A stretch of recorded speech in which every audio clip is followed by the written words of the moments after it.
Okay, then we move in a little bit into political questions. How you solve the legal frameworks and concerned regulations. Our equipment is quite new, and I can't believe the regulations is still under construction. Or could you talk us through it?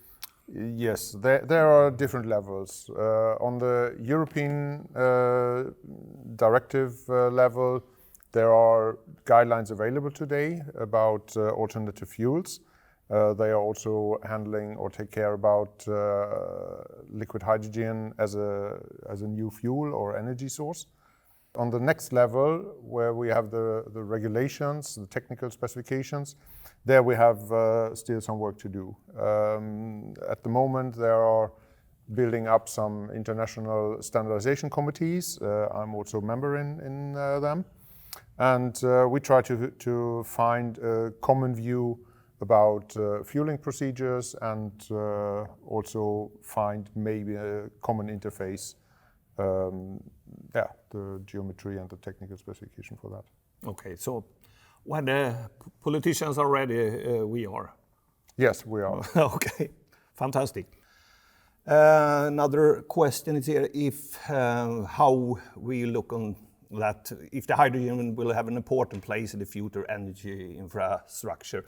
Yes, of course, it will play a big role, and there will be a mixture of different things. We have battery is one side with its limitation and environmental impact, but for hydrogen, why not?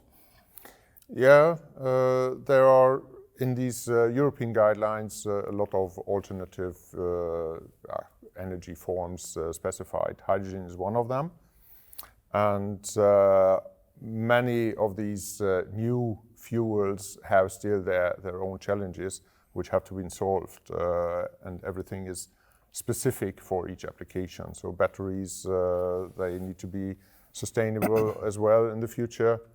You have metals which need some resources which may be limited as well. And so hydrogen has its own challenges as well, yes. Yeah, one of the questions is, how about ammonia? Is it still, it's also something that we are trying now, or do you know anything about the status? Ammonia, it's also in consideration for transport over longer distances. We have experience with ammonia since a long time as well. So there is nothing for us to develop. That's why we're focusing on hydrogen. We already deliver equipment for ammonia handling. Yeah. The advantages of using hydrogen, yeah, of course, what everybody says, zero emission. Is it something more?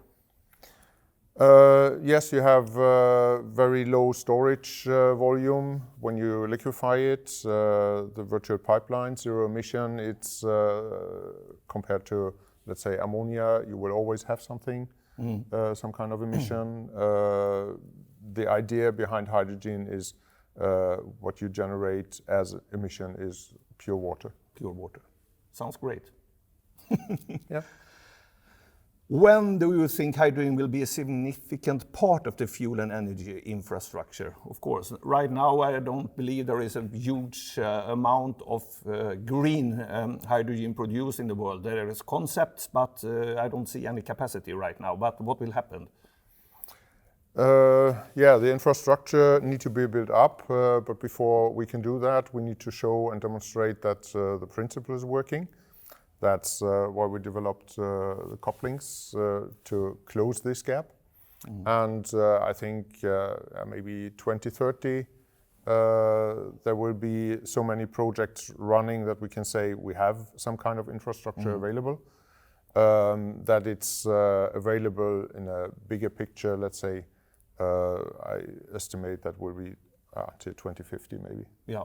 The discussions with, for instance, the truck manufacturer, the bigger ones, they are launching, it seems that they will be produce a little bit more than prototypes already in 2025, 27.